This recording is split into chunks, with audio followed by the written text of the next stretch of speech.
Hey, Squeaky, it's Monday, and we're talking about Say Anything from 1989. Let's go.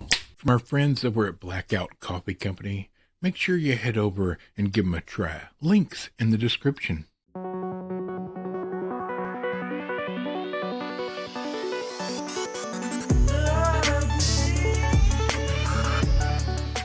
Happy Monday, friends. That's right. Here we are in front of the camera, and starting today, we're back to normal. Hopefully, doing the best we can here, and I have missed all of y'all.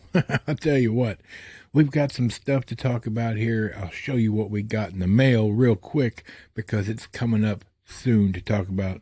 Today, we are talking about the 20th anniversary DVD edition of Say Anything with John Cusack, a man who is a great actor, but like just so political, it's hard to listen to him. I got some good news and some bad news on this 4K steelbook of Dogma that was way too expensive, and boy did they screw the pooch on that one. That's not today's video. That's going to be Wednesday's video, and you're not going to want to miss that. And also, that's right, I haven't even opened it up. I mean, I've taken the shrink wrap off. Yeah.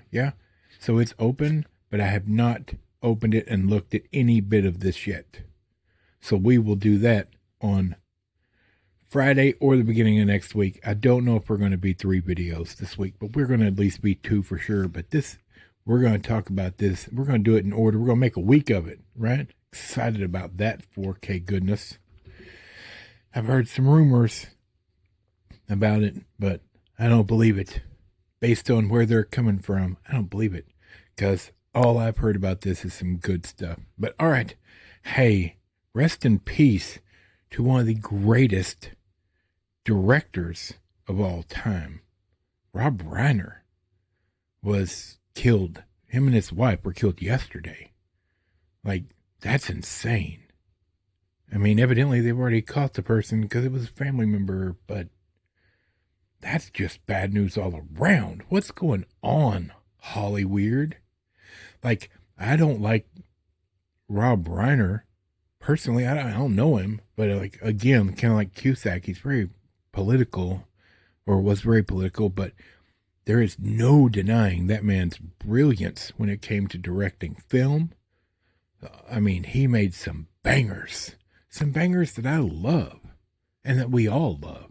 So rest in peace to him, and pray for his family because they're in for a time. But all right, hey, here we go. We're going to talk about this. Have you ever seen this movie, Say Anything? Everybody knows that picture there of Cusack standing outside holding the jukebox. I would raise my arms. I can't raise my right arm. Sorry. Holding the jukebox up in the air. Oh, such a romantic film, but not by today's standard. Look, if you've not seen it, I guess we need to look at what it is. Let's take a look. Say Anything, 1989, PG-13, 1 hour and 40 minutes, written and directed by Cameron Crowe. This was his first directorial, like him directing a movie.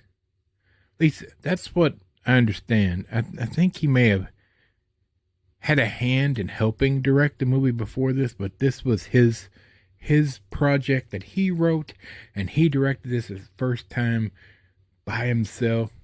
A noble underachiever and a beautiful valedictorian fall in love the summer before she goes off to college. Yeah. Starring John Cusack, Ione Skye, John Mahoney, and many, many more. You can watch this evidently right now on Hulu or Disney Plus, or it says HBO Max, but I mean, sometimes this is right, sometimes not. Let's talk about this movie. John Cusack did a bunch of really good movies in the 80s and 90s, like top tier stuff that I grew up loving and to this day have a huge nostalgia factor for him. He just does a great job in the roles he played. You can get confused because a lot of this makes an actor a good actor, right? When you see them play something so often, like a certain type of character so often, and so then your presumption, because they sell it so well, is that that's the actor, like that's what they're like in real life. Do you know what I mean? Have you ever, like, that's kind of the way he comes across, like endearing, underachiever, but like a good guy, and he can play that role. And it was just he did a great job. He's also done a great job in action movies and all sorts of and scary movies and stuff. He's just a good actor, no doubt about it. And in this movie, the love story between him and Ione Skye, you believe this is two people falling in love throughout this movie. Cameron Crowe did a great job the way he built this story and this world with these two actors, and it's believable. But it's also a little awkward. And now you looking back at it, it's a little cringy in a couple of spots. But that's part of the beauty of it. It's a simple love story with messy and complicated characters. That's all there is to it. There's a love scene in it in the back of a car, but nothing gratuitous, nothing shown. There's no nudity. There's some kickboxing in the movie, not during the lovemaking scene in the back of the car. That'd be weird. And other than that, it's just a simple love story between two people, and everything around them is complicated and confusing, and people are complicated and confusing.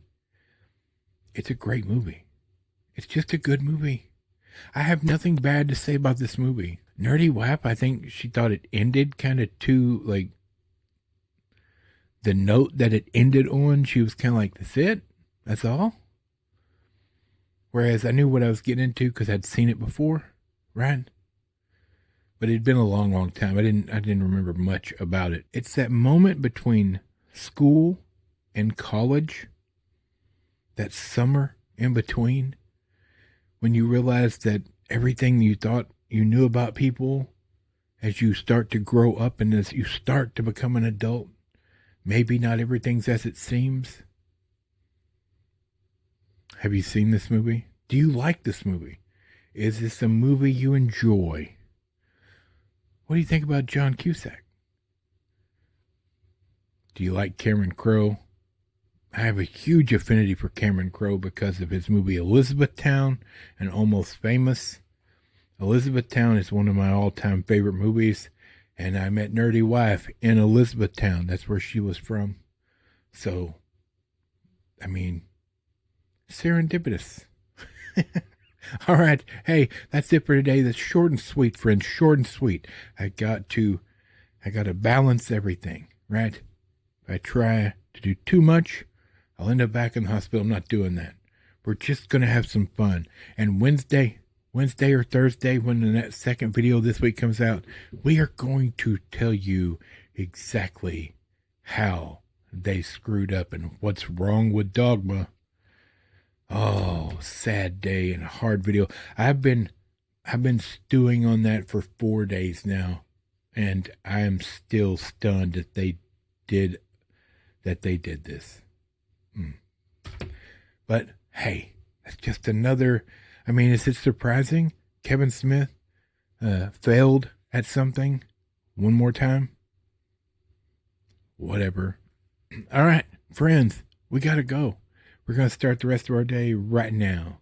For Michael, the microphone, Bob, squeaky chair in the back, and this big fat nerd. We'll see you later this week.